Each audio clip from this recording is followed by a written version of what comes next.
Hello. So let's talk about dragon energy. So this is a topic that is close to me because I was born in the year of a dragon. And the year of the dragon comes along every once in a while. And so I was born in the year of the dragon many decades ago. And so with that, I definitely have a natural inclination towards the dragon energy, right? And so the dragon energy has many misconceptions that exist about it. One of those being that depending on how you're looking at things, the dragon energy can be seen as malevolent, it can be seen as dark, it can be seen as very destructive. And while those aspects can exist with what's called dragon energy, as well as draconian energy and representation, it is not always the case that dragon energy and draconian orientation need be of that nature. Because just like anything else in life, there is duality. There is the positive aspect and there's the negative aspect. And what often gathers the attention of those of us that live in this realm are the things that are more dramatic, the things that tend to be more traumatic. And what we want to understand is that there's also those things that are very good, very noble, and very peaceful, right, in their orientation. And so I like to start with the cultures in the East, from where I'm standing in America, right? We call them the East. But you look at China and you look at Japan, the Chinese dragon, the Japanese dragon, it's everywhere. And it has a very positive backstory in terms of creation, in terms of energy, in terms of luck and vitality. So, who is to disabuse those individuals in that part of the world of that point of view, right? And so, dragon and draconian energy has a very good history depending on your point of view. And so, and you might find it interesting that in the Star Wars movies, Obi-Wan and Palpatine both said the exact same thing with respect to a Skywalker, right? So remember when Luke Skywalker was talking to Obi-Wan in the forest of Dagobah, and there was some disagreement from Luke Skywalker's viewpoint about what Obi-Wan revealed about Darth Vader, right? And so Obi-Wan gave him this line about what you think is based on your point of view, right? Well, then you go back to the Revenge of the Sith, where Anakin confronted Palpatine, right? And Palpatine was talking about a point of view and having an enlightened point of view. And so when we talk about duality and we talk about transcendence, the same thing applies, right? In many cases.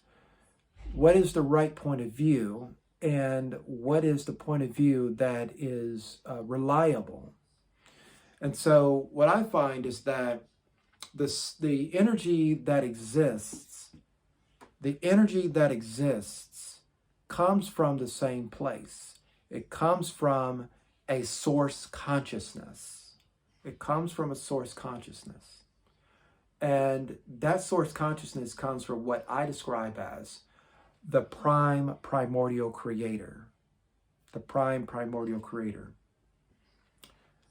Imagine a pool of chocolate pudding. A pool of chocolate pudding that you put some black Ritz dye in it, right? And that's the primordial creator. And that's all of existence, and that's all of the universe. And from that, there is this consciousness and dragon energy that's designed to protect consciousness, that's designed to safeguard the parameters of consciousness. So anyway, long story short, you end up with this sequence of events in many spiritual pantheons where you have what's called the fallen ones. You have the ones that fell. And among the ones that fell are those that took that same original energy and applied it in a different way that we would describe as nefarious, malevolent, diabolical, and so on and so forth. But then you have those that did not fall, or rather they didn't fall very far, so you got the ones that truly did not fall, that are still active at this moment, who are what you would describe as holy and pure, right? And you got those that have fallen a bit in that they may be more in that gray area, but they don't go so far as to embrace malevolence, destruction, death, chaos, and the undermining of one's soul and spiritual essence, right? They don't go so far as that, but they may be a little bit more on the spectrum of, okay, if they see bad things happening, right, they may not interfere when they could, or if they do interfere, they meant well, but they made things worse. So you have those possibilities out there. And I think in this year of 2024, that's described as dragon energy, you have the choice, those who are born of the year of the dragon and those that have that dragon orientation, to make those type of choices.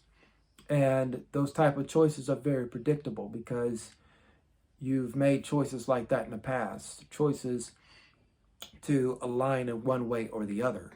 So the next time you see someone that is aligned with the dragon, don't prejudge them. Don't assume that they are going to be they're going to follow the narrative of the Draconians that you hear on social media, that are those that run the world order and that are trying to orchestrate events to the detriment of mankind.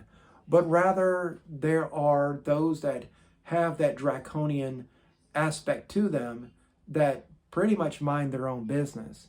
And to the extent that they don't, they may do so in very indirect and subtle ways in terms of advice that they give, knowledge that they share, and best practices for existence that they reveal, right?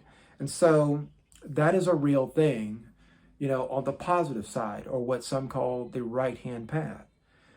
And so Draconian energy is one that, if you're looking on the right-hand path side of things, on the positive side of things, it tends to orient towards order, discipline, structure. And that is a very valuable set of properties to possess and to apply, not only in this realm that we call the third density, but in many dimensions beyond that.